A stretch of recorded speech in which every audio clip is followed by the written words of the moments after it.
Assalamualaikum warahmatullahi wabarakatuh.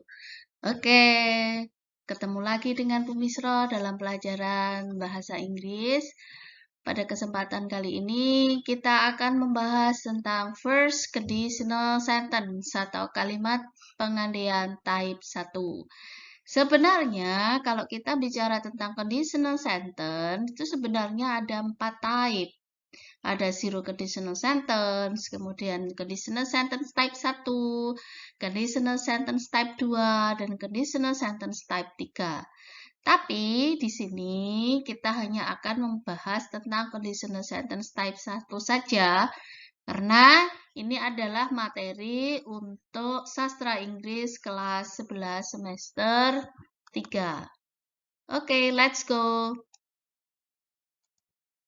Oke, conditional sentence type 1 merupakan salah satu kalimat pengandian yang menyatakan suatu peristiwa yang mungkin akan terjadi atau tercapai di masa depan jika syarat terpenuhi. Berarti di sini ketika kita berbicara berarti itu belum ada peristiwa. Dan peristiwa itu akan terjadi di masa yang akan datang jika syarat terpenuhi. Contohnya, ini ada 4 contoh kalimat di sini, ya. Yang pertama, I will come to the party if she invites me. Saya akan datang ke pesta jika dia mengundang saya. Nah, kapan saya datang ke pesta? Di waktu yang akan datang. Berarti ketika saya bicara itu belum terjadi. Ya, saya akan datang ke pesta pada waktu yang akan datang jika dia mengundang saya. Tetapi kalau dia tidak mengundang saya, maka saya tidak akan datang ke pesta. Ya, contoh yang kedua. If they pass the exam, they will have a feast. Jika mereka lulus ujian, mereka akan mengadakan fee, syukuran. Ya, ini yang seringkali kita jumpai ya di masyarakat ya. Ya, kapan mereka akan mengadakan ini syukuran? Jika mereka lulus ujian. Ya, kapan ini terjadi? Di waktu yang akan datang. Contoh yang ketiga, if it is sunny, we will go to the beach. Ya, jika cuacanya cerah, kita akan pergi ke pantai. Berarti kita saat ini ketika kita bicara belum pergi ke pantai. Kapan perginya ya? Waktu yang akan datang dengan syarat cuacanya cerah. Begitu. Contoh yang terakhir.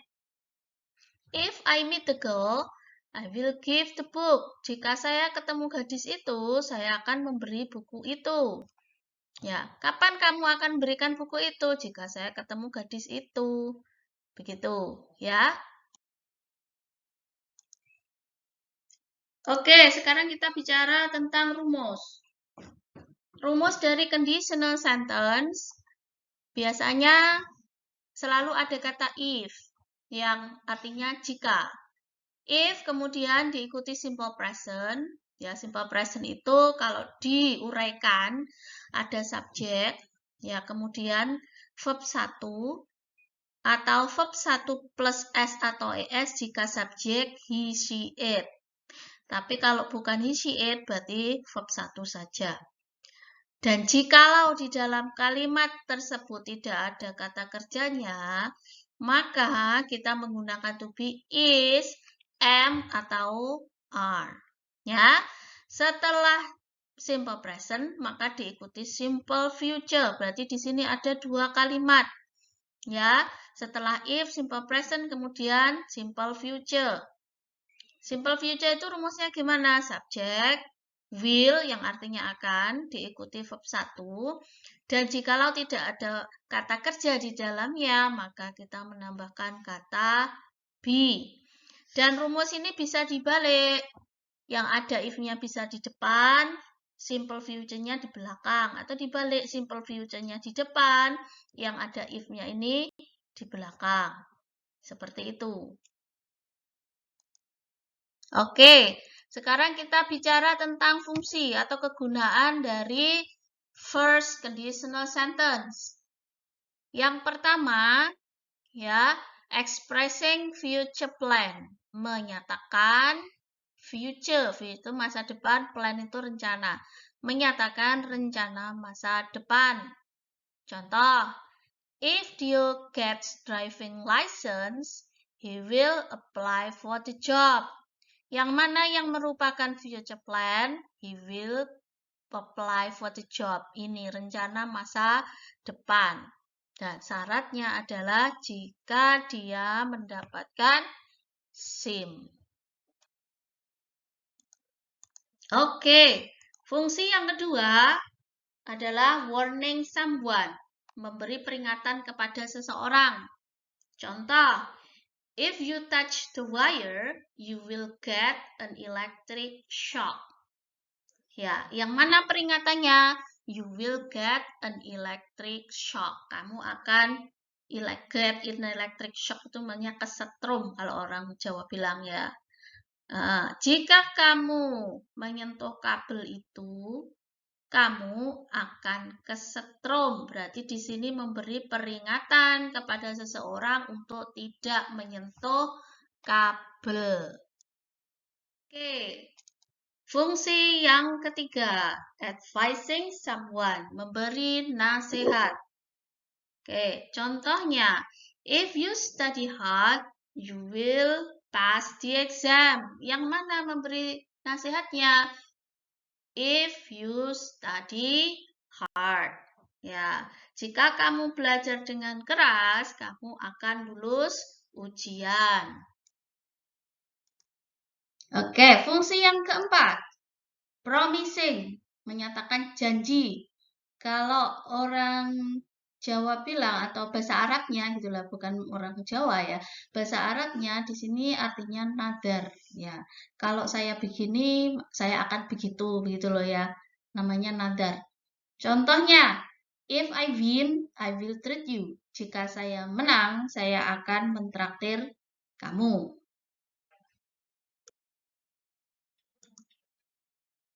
Oke, sekarang the fifth function, fungsi yang kelima, making arrangement, melakukan pengaturan. Contoh, if you book the hotel, I will book the flight. Jika kamu memesan kamar hotel, saya akan memesan pesawat. Berarti kan diatur, kamu pesan itu, saya akan begini, seperti itu. Fungsi selanjutnya adalah making offer, memberikan tawaran. Contohnya, if you buy the shirt today, you will get a discount. Yang mana tawarannya? You will get a discount. Jadi kamu akan mendapatkan diskon. Itu tawarannya dengan syarat kamu membeli shirt. Apa itu shirt? Hem. Oke, fungsi yang ketujuh yaitu expressing general truth, menyatakan kebenaran umum atau hukum alam. Contoh ya, if you mix red and yellow, jika kamu mencampurkan warna merah dan warna kuning, you will get orange. Kamu akan mendapat warna oranye. Mana yang merupakan kebenaran umum? Jadi kamu mendapatkan warna oranye. Ini tidak bisa dibantah. Kalau merah dan kuning dicampur pasti oranye. Tidak mungkin warna yang lain. Selain menggunakan if, first conditional sentence biasanya menggunakan kata penghubung yang lain. Salah satunya adalah unless. Kalau if tadi artinya jika, sedangkan unless itu artinya jika tidak. Unless digunakan untuk kalimat positif tetapi artinya negatif. Kalau kalimat positif itu tidak ada not-nya. Tapi di sini artinya negatif kalau kita menambahkan kata unless. Ya, nanti kita lihat contohnya. Sekarang kita lihat dulu rumusnya.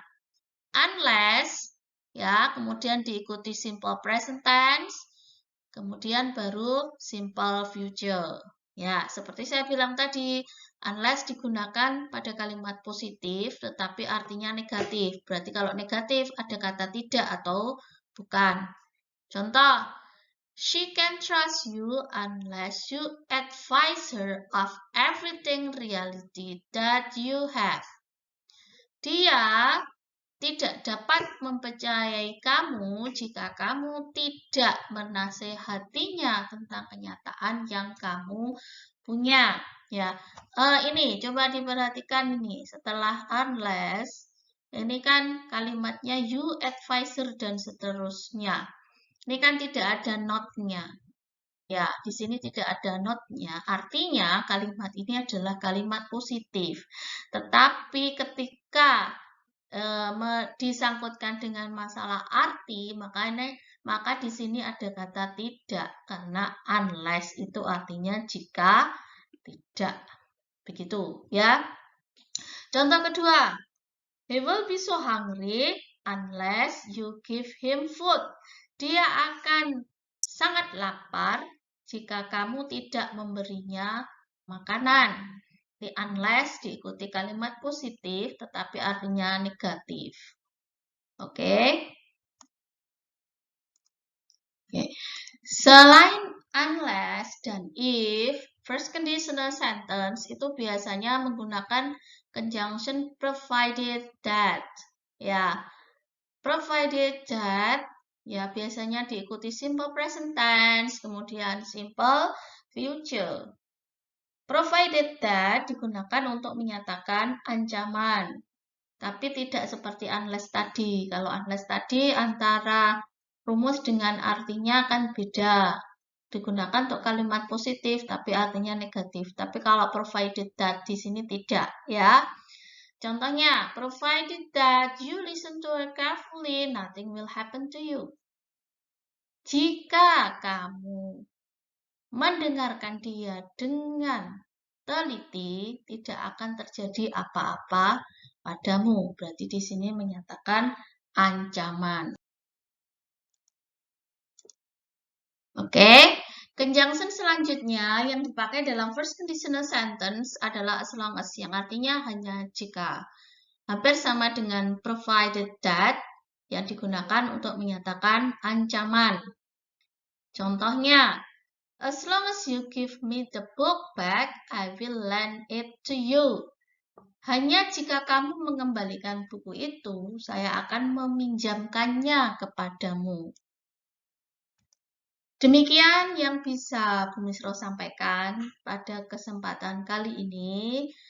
Ya, semoga yang sedikit ini bisa memberikan pencerahan kepada kalian semua. Tetap semangat dan terus jaga kesehatan. Assalamualaikum warahmatullahi wabarakatuh.